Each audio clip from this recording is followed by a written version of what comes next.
know you didn't really associate, right? I mean, you learned from your father and your grandfather, so that was not a thing, right? Sure. Well, I will say this. While I was in clinic for my eighth, ninth, and 10th trimester, it was the end of my eighth going into my ninth.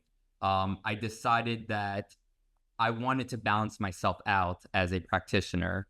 Mhm. So I spoke to my mentor at the time and at the Levittown Clinic, and I said, who is someone that can give me a whole new perspective than the way I've been practicing or the way I've been thinking about when a patient comes in?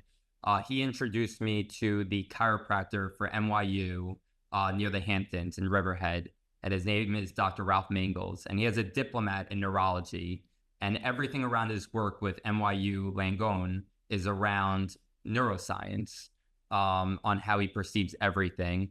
And from there, I decided to do my clinic, my remote clerkship with him. And I did that for, I believe, 14 weeks straight. So because of that, I saw a whole new perspective. And to this day, I've taken clinical pearls that I've seen live in the office with him, with patients, and applied it to myself. So that was one thing I would say that I use as an associate mentorship role. So it's And more of a mentorship, but not an official associateship after you graduate. no, yes. And but right now, as we speak, I am an associate under Forster Healthcare, Gotcha. not an owner. It was one of those things where actually I was offered from the beginning, do you want to buy in as you go from the day one? And most people, I mean, even when I was in school, I was like, that's a no-brainer. The quicker I become an owner with my father and his partner, the quicker I'm an owner of a business.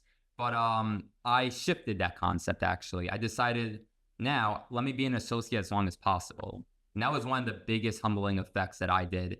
And the reason I did it is twofold. Is I didn't realize how much I didn't know. Right? There's a confidence about me, but also, which is very good. You want to be confident in this world, but however, you don't want to be naive and cocky. And I realized I need to pick my father and his partner's brain as much as possible. And every single day, I message them and call them up. And also, the beauty of it is, as far as the business aspect, because I know you wanted to allude to that. I have no overhead. I'm not paying for an office space. I'm not paying for the chiropractic table. I'm not paying for the supplements. I'm not paying Mhm. the chirofusion software we're using. I'm not paying for anything right now. All I get to do is build my practice the way I want to, build my hours, schedule it the way I want to schedule it, work the days I want to work. And to me is that there's going to be a moment in my life where I'm going to own a practice, but why not live that part of my life as long as possible to grow my practice without a fear of paying for overhead besides my own personal life? The minute you become an owner, you have to worry about all those bills. And so that was something where I was like, you know what? This is an exciting time. And the other aspect of it, if just to have a moment, is I want to be an associate as long as possible because, I have dreams and aspirations of having, 30, 40, 50 associates under me one day. That's a dream of mine.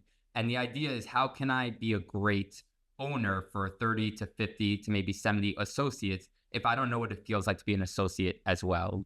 So I Sure. want to live it to the point where I got to design my associate contract before we signed it with my father because I know if I'm willing to sign my own contract, I know other associates will be willing to sign it as well.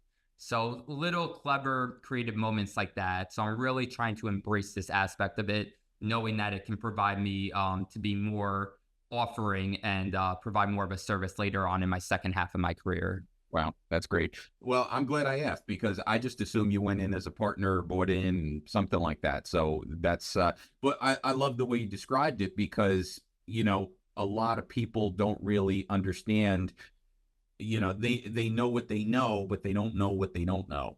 And that's a huge thing. And you being around the business for so long, I think you understood, if I'm understanding you correctly, you understood that that was a reality. Yes, absolutely. And just to top on top of that is there are business classes at Northeast. So I'm not saying there's not business classes. However, its main purpose at the end of the day is to get you licensed and also have you pass your national boards.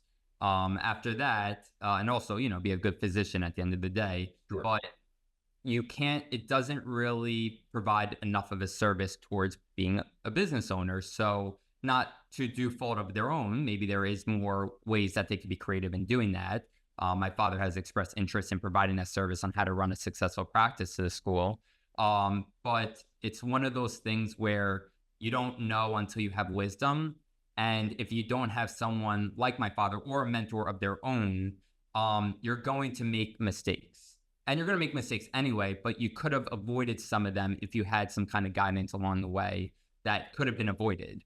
So that's one of those things where being a business owner is something I really love for many people to do. However, to speak on the associates, to have those 3 to 4 years of a mentor or an owner that you really admire on how he ran a successful practice really will pay dividends in the long run. And don't think of the short game, think of the long game in that aspect. Absolutely. And that's the whole basis of what we're doing and why we're doing it here. Listen, what you talked about, we got business classes too, way back in the day. And, now they're still looking for ways to build a practice. And the best way to do that is to follow what your mentors did. So that's wonderful.